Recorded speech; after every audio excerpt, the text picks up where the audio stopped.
Good morning সবাইকে। তো দেখো, এর আগে তোমাদেরকে দেখিয়েছিলাম পিস পিস করে সুন্দর করে কেটে সাজিয়ে প্লেটে করে মানে খাচ্ছি। তো দেখো, প্রত্যেক দিন কিন্তু টাইম হয় না। তো আমি বেশিরভাগ টাইম কিন্তু এভাবে গোটা গোটা করেই খাই। তো তোমাদের সঙ্গে আমি আসল রহস্যটা আর কি শেয়ার করছি। তো যেহেতু সকালবেলা আমাকে রান্না করতে হয়, ছেলের টিফিন বানাতে হয়, তো অনেকটা তাড়াহুড়ো লেগে থাকে। তো পিস পিস করে কেটে খাওয়ার একদমই আমার সময় হয় না।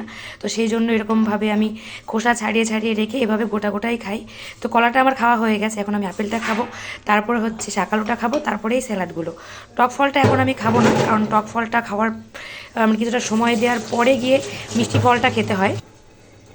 তোমরা যদি কখনো টক ফলটা খাও তাহলে কিন্তু 1 ঘন্টা আধ ঘন্টা গ্যাপ দিয়ে তারপরে গিয়ে খাবে। তো তাহলে আর কি ভালো হয়। টক ফলের সঙ্গে মিষ্টি ফল যাবে না, আর সঙ্গে সঙ্গে কোনো খাবারই যাবে না আর কি। তো সেই জন্য হচ্ছে টক ফলটা আমি দুপুরবেলা খাবো। সেই কারণে এখন হচ্ছে কলা আপেলটা খেয়ে, শাকালুটা খেয়ে তারপরে গিয়ে শসা গাজর আর বিটটা খাবো।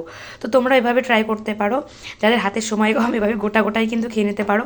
তো অনেক রকম খেতে হবে তার কোনো নিয়ম নেই, দু রকমেরও খেতে পারো, 3 রকমেরও খেতে পারো, 4 রকম 5 রকম, কোনো ব্যাপার নেই আর কি।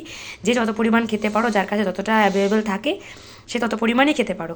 তো কদিন খেয়ে দেখলেই তোমরা বুঝতে পারবে তোমাদের শরীরের পরিবর্তন, সমস্ত কিছু, মুখের প্রবলেম বলো, স্কিনের প্রবলেম বলো, মানে যত রকমের সমস্যা আছে সমস্ত কিছু কিন্তু আস্তে আস্তে দূর হয়ে যাবে।